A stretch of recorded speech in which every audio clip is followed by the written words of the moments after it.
അപ്പോൾ എങ്ങനെയാണെന്ന് വെച്ചിട്ടുണ്ടെങ്കിൽ ഇവൻ ഞങ്ങൾ തമ്മിൽ ഭയങ്കര സിങ്ക് ആയതിനു ശേഷം വെച്ചിട്ടുണ്ടെങ്കിൽ ഇവരെങ്ങാനും എന്തെങ്കിലും വടിയെടുത്ത് ഓടിയാവും വന്ന് എൻ്റെ കാലിൻ്റെ ഉള്ളിലേക്ക് കയറും, എന്നിട്ട് ഇങ്ങനെ നോക്കിയേക്കും. അപ്പം ഞാൻ സമ്മതിക്കില്ല, അവൻ ചെയ്യണ്ട എന്നൊക്കെ പറഞ്ഞിട്ട് അങ്ങനെ. അപ്പോൾ അവരിങ്ങനെ വാടക എന്നൊക്കെ പറഞ്ഞിട്ട് വിളിക്കും. ഇല്ല ഇല്ല ഇല്ല, അത് വേണം വിട്ടിട് എന്ന് പറഞ്ഞിട്ട് നമ്മൾ അങ്ങനെ ഭയങ്കര അടുപ്പായി. അപ്പോൾ ഇവനെ പല അടികളിൽ നിന്ന് രക്ഷിച്ചുകൊണ്ട് നമ്മൾ അർജുൻ അന്ന് ഡ്യൂപ്പും ഉണ്ടായിരുന്നു, വേറെ നായ്ക്കുട്ടി ഉണ്ടായിരുന്നു ഡ്യൂപ്പ് ചാടാനും കാരണം അർജുൻ മെയിൻ ഒരു ഇതായതുകൊണ്ട് ഒന്നും സംഭവിക്കാൻ പാടില്ലല്ലോ. അപ്പൊ അങ്ങനെയൊക്കെ ചില സമയത്ത് ജമ്പ് ചെയ്യണൊക്കെ മറ്റേ ഡോഗായിരിക്കും.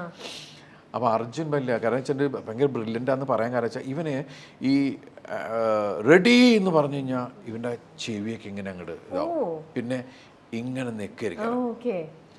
ആക്ഷൻ എന്ന് പറഞ്ഞാൽ ഓടുകയാണെങ്കിൽ അവൻ്റെ ഓട്ടം. ഇപ്പം ഞങ്ങൾ ഒരുമിച്ച് മറ്റേ ഇതിനെ പിടിക്കാൻ ബിൽഡിങ്ങിൻ്റെ മേളിൽ കയറലൊക്കെ അല്ലേ. അപ്പോൾ ഞാൻ ഇവൻ ഭയങ്കര ഇതാണ്. അതുപോലെ പിന്നെ വെച്ചിട്ടുണ്ടെങ്കിൽ നമ്മൾ ഒരു ദിവസം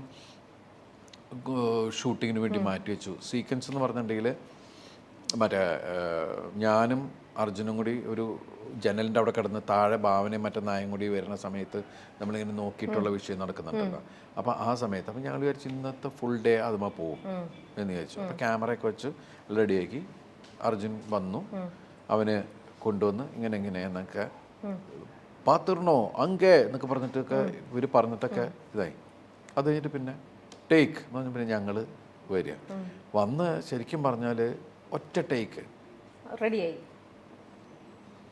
അത് അങ്ങോട്ട് ഇങ്ങോട്ട് തള്ളല് ബഹളം നോക്കല്, അത് ലാസ്റ്റ് അങ്ങോട്ട് ഇങ്ങോട്ട് നോക്കിയിട്ട് ഇങ്ങനെ നിൽക്കുന്നൊരു സാധനം വരെ ഉണ്ട്. അത് അങ്ങനെ തന്നെ സിനിമയിൽ ഉപയോഗിച്ചിട്ടുണ്ട്, ഇന്റർകട്ട് ചെയ്തിട്ടുണ്ടെന്നുള്ളൂ, പക്ഷെ അത് അങ്ങനെ തന്നെ ഉപയോഗിച്ചിട്ടുണ്ട്.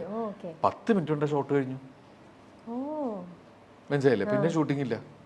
അതുപോലെ തന്നെ ഒരു സീക്വൻസ് ആയിരുന്നു. അവിടെ വേറെ ആൾ വന്ന് ആ ഫ്ലാറ്റിൽ കയറുന്നത് അർജുൻ കണ്ടിട്ട് പുസ്തകം വായിച്ചിരിക്കണ എന്നെ ഒന്ന് വിളിക്കുന്നുണ്ട്.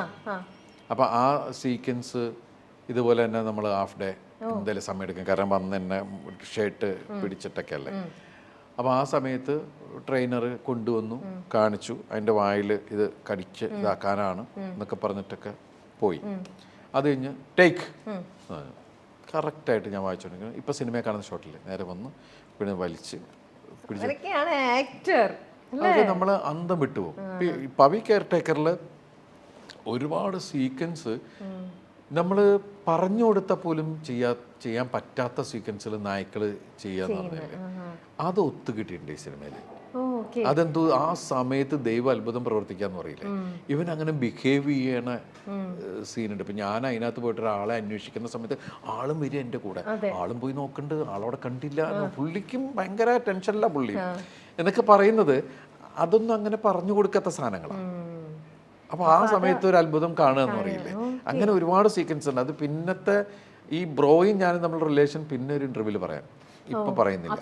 ആണല്ലേ, അത്രയും തന്നെ പറയാനുണ്ട്, അത്രയും കാര്യമായിട്ട് പറയാൻ. ശരിക്കും നമ്മൾ ഇമോഷണലി വല്ലാണ്ട് കൊണ്ടുപോകുന്ന ഒരു പെറ്റ്സുള്ള എല്ലാവർക്കും ഭയങ്കരമായിട്ട് കണക്ട് ആവും, ശരിക്കും കണക്ട് ചെയ്യും. അപ്പൊ ഈ ഒരു ഷൂട്ട് വൈൻഡ് അപ്പ് ചെയ്തപ്പോൾ ഈ ഒരു മൂവി മാത്രമല്ല, ഇപ്പം ഞാൻ പറഞ്ഞ മറ്റു 3 പേരുടെയും വൈൻഡ് അപ്പ് ചെയ്തപ്പോൾ സിനിമ പാക്കപ്പ് എന്ന് പറഞ്ഞു പോകുമ്പോൾ ദിലീപണ്ണ ഒരു വല്ലാത്തൊരു വിഷമം ഇവരെ വിട്ടു പോകുന്നതിൽ ഒബ്വിയസ്ലി ഉണ്ടായിട്ടുണ്ടാവണം അല്ലേ? കാരണം ഇവരെത്ര ഈ ബ്രോയുടെ കാര്യത്തില് ശരിക്കും പറഞ്ഞാല് ബ്രോയിനെ നമ്മൾ വാങ്ങിച്ചതാണ്. അതെ, ഈ സിനിമയ്ക്ക് വേണ്ടിയിട്ട് ഈ കഥ വന്ന് പറഞ്ഞതിന് ശേഷം നമ്മൾ ഇനി ഒരു നായ്ക്കുട്ടീനെ എവിടെ നിന്ന് എങ്ങനെയെന്നൊക്കെ ആലോചിച്ച് കഴിഞ്ഞപ്പോൾ തീരുമാനിച്ചു നമുക്കൊരെണ്ണത്തിനെ വാങ്ങാം. എന്നിട്ട് അതിന് 6 മാസമുള്ളൊരു നായ്ക്കുട്ടിനെ വാങ്ങിച്ച് അതിന് ബ്രോ എന്ന് പേരിട്ട് അതിന് ബ്രോ എന്ന് വിളിച്ചാണ് അതിന് അങ്ങനെയാണ് ഇവന്റെ ഒരു വരവ്. ബാക്കിയെല്ലാം മറ്റുള്ള ഒരുപാട് ട്രെയിൻ ഡോഗ്സ് ആണ് ശരിക്കും. ഇത് ഈ സിനിമയ്ക്ക് വേണ്ടിയിട്ടാണ് ഇവന്റെ വരവ്, ഈ ഒരു സിനിമയിലേക്ക് വേണ്ടി. പക്ഷെ അത് ഭയങ്കരമായിട്ട് അതങ്ങ് ഫ്രം ദ ബിഗിനിങ് തുടങ്ങിയിട്ട് കാരണം ബൈക്കിന്റെ പുറകിൽ നിന്ന് വരിക, ബൈക്കിൽ ചാടി കയറുക എന്നൊക്കെ പറയണത് നല്ല ടാസ്ക് ഉള്ള പരിപാടികളാണ്. അതെ, അതൊക്കെ അത്ര സൂപ്പറായിട്ട് ചെയ്തിരിക്കുന്നത്, നന്നായി ചെയ്തിട്ടുണ്ട്. ഇനി നമ്മൾ ഈ ഒരു നമ്മുടെ ഇപ്പോൾ ഇങ്ങനെ നമ്മൾ സിനിമ കഴിഞ്ഞിട്ടാണ് നമ്മളിപ്പോൾ ഇന്നിപ്പോൾ സംസാരിക്കുന്നത്. അതിൻ്റെ സക്സസിനെ കുറിച്ച് ഇന്നിപ്പം എല്ലാവരും സിനിമ കാണുന്നവർ അവരുടെ വീടുകളിലിരുന്നോലോ ഫ്രണ്ട്സിൻ്റെ ഇടയിലിരുന്നോട്ടോ ഒക്കെ എല്ലാവരും സംസാരിക്കുന്ന ഒരു കാര്യം തന്നെയാണ്, എടാ നീ പുതിയ മൂവി കണ്ടോ, അങ്ങനെ എല്ലാവരും സംസാരിക്കും. ഞാൻ വേറൊരു നമ്മുടെ ഇൻഡസ്ട്രി തന്നെയുള്ള വേറൊരു പ്രമുഖനായ ഒരു നടൻ പറഞ്ഞു കേട്ടിട്ടുണ്ട് സിനിമ കഴിഞ്ഞു കഴിഞ്ഞാൽ കണ്ടിറങ്ങിയ അതോടെ നിർത്തണം സിനിമയുടെ അതിൻ്റെ സക്സസ്സോ അല്ലെങ്കിൽ ആ മൂവി ഫെയിലിയർ ആയാലോ അത് നമ്മൾ നമ്മുടെ പിന്നീടുള്ള നമ്മുടെ ഡൈനിങ് ടേബിളിലേക്കോ നമ്മുടെ ഒരു റൗണ്ട് ടേബിൾ ഒരു സംസാരത്തിനിടയിലേക്കോ ആ സിനിമ കൊണ്ടുവരരുത്, അത് കഴിഞ്ഞു എന്ന് വെക്കണം എന്ന് ഒരാളുടെ ഒരു ഒപ്പീനിയൻ ഞാൻ കേട്ടിട്ടുണ്ട്. ദിലീപേണ്ണെ സംബന്ധിച്ച് ദിലീപേണ്ണ എങ്ങനെയാണ് തോന്നുന്നത്? ഇല്ല, അങ്ങനെ നമ്മൾ ശരിക്കും പറഞ്ഞാൽ ഒരു സിനിമയുടെ പരാജയവും വിജയവും ഒക്കെ നമ്മുടെ മനസ്സിനെ തൊടുന്ന കാര്യം തന്നെയാണ്. വിജയം എന്ന് നമ്മൾ ആ ഒരു എവറി ഫിലിം എന്ന് പറയുന്ന എനിക്കൊരു മിഷൻ പോലെയാണ് ഞാൻ കാണുന്നത്. ആ മിഷൻ സക്സസ് ആവാം, ഫെയിലിയർ ആവാം, പക്ഷെ നമ്മൾ 100% അതിനുള്ള ഡെഡിക്കേറ്റ് ചെയ്തിട്ടാണ് നമ്മൾ അതിൻ്റെ കൂടെ നിൽക്കുന്നത്. അപ്പോൾ ഫെയിലിയറായ സങ്കടം ഉണ്ടാവും. നമ്മൾ നോക്കിക്കഴിഞ്ഞാൽ ഇപ്പോൾ മലയാള സിനിമ നമ്മൾ ഒരുപാട് കാണുമ്പം ചില സിനിമ കാണുമ്പോൾ നമുക്ക് തോന്നും ഇത് ആ ഒരു ആക്ടർ ചെയ്യുന്നത് തന്നെയായിരിക്കും ചിലപ്പോൾ നല്ലത്. പക്ഷെ എന്നിരുന്നാൽ പോലും ചില സിനിമകളിൽ ആ ആക്ടർ ഇല്ലെങ്കിൽ വേറൊരു ആക്ടർ ചെയ്താലും ആ സിനിമയിലെ ആ ക്യാരക്ടറിന് ഓക്കെ ആയിരിക്കും എന്ന് നമുക്ക് തോന്നാറുണ്ട് ചില സിനിമകളിലെങ്കിലും ഒക്കെ. പക്ഷെ ദിലീപേട്ടൻ ചെയ്ത സിനിമകൾ എടുത്ത് നോക്കിക്കഴിഞ്ഞാൽ എൻ്റെ പേഴ്സണൽ ഒപ്പീനിയൻ ഞാൻ പറയാം, അവിടെ ദിലീപേട്ടനെ അല്ലാണ്ട് വേറൊരാൾ ഇല്ലെങ്കിൽ ആ സിനിമ അത് ഇപ്പം ഈ പവിയിൽ ദിലീപേട്ടൻ ഇല്ലെങ്കിൽ ഇപ്പൊ ദിലീപേട്ടൻ സിനിമ അഭിനയം നിർത്തി ഞാൻ പോയി എന്ന് പറഞ്ഞു കഴിഞ്ഞാൽ പക്ഷെ ഇതിന് പകരം വേറൊരാൾ ഇല്ല ചെയ്യാൻ. എനിക്ക് അങ്ങനെയാ തോന്നുന്നത്.